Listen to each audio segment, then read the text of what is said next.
Okay, here we are. We're going to adjust or loosen up this track that's super tight. Why don't you give that thing a hit? Show how hard that track is. That should not be like that at all. I mean, it's so tight it's ringing. Okay.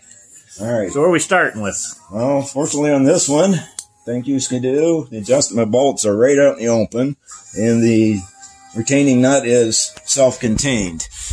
Okay. So all you need is a socket and a wrench, and you want to keep track of your turns. You don't have to loosen anything other than that bolt. We will have to loosen that, but I want to get these loose first to make sure they loosen. Then we'll loosen the axle so it'll slide. Okay. So I'm just going to give these a turn and make sure they'll come loose. No problem. Check the other side. No problem. Okay. All right, so there's nothing seized up. That's healthy. That's healthy.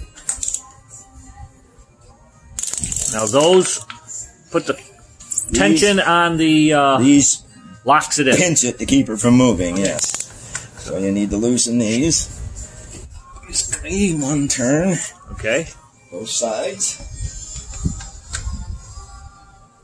This one's tight. Now they're one's not counterclockwise. No, they're standard. Nope. You'll find very seldom on a sled are there left-hand threads. Excuse me. Counterclockwise through move. All right. So we want 1, 2, 3, 4, 5. Go to the other side.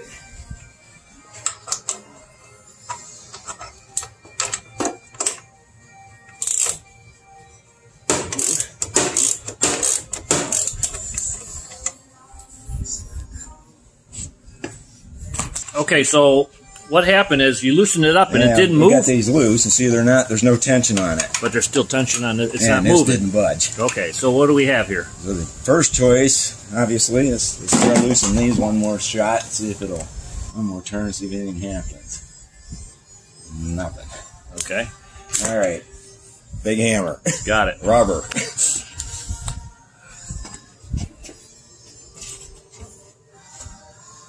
You want to hit it right behind the wheel. It moved. Yeah, that track's noticeably looser. Yep. Now I can see it move. That bolt's tight again. Pressure.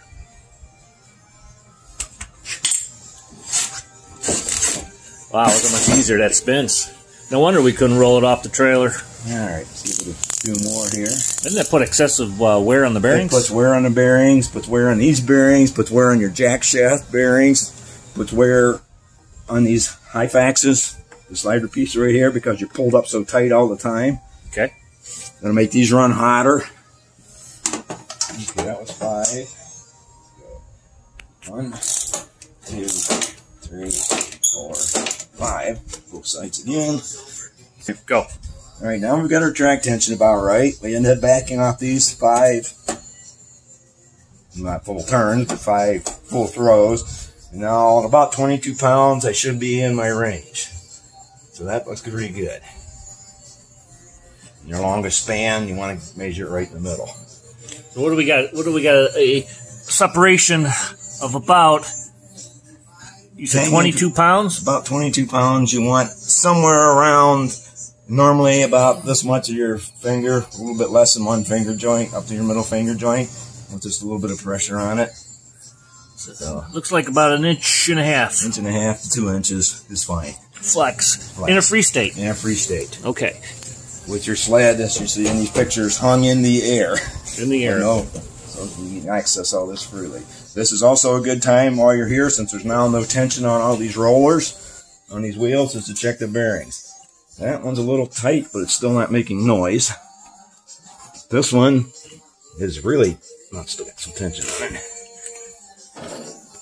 Can we lube these bearings? You cannot lube the bearings without physically taking the wheel apart and then pulling the seals out of the bearings. The expense of doing that really doesn't save you anything, or the time wasted doesn't save you anything. You can buy new bearings for a 6 or 10 pack for a couple of bucks. So as long as they run free and don't make a whole lot of noise, this one, if you can hear it, is fine. Okay. This one is a little tight yet. There's a perfect one. Okay. Sounds good.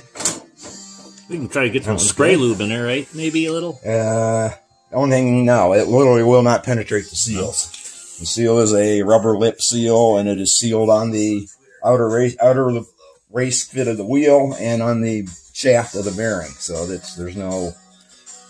It may eventually creep in there, but by the time it gets wet from riding, it's probably going to wash out before it penetrates. Okay, we're going to stop.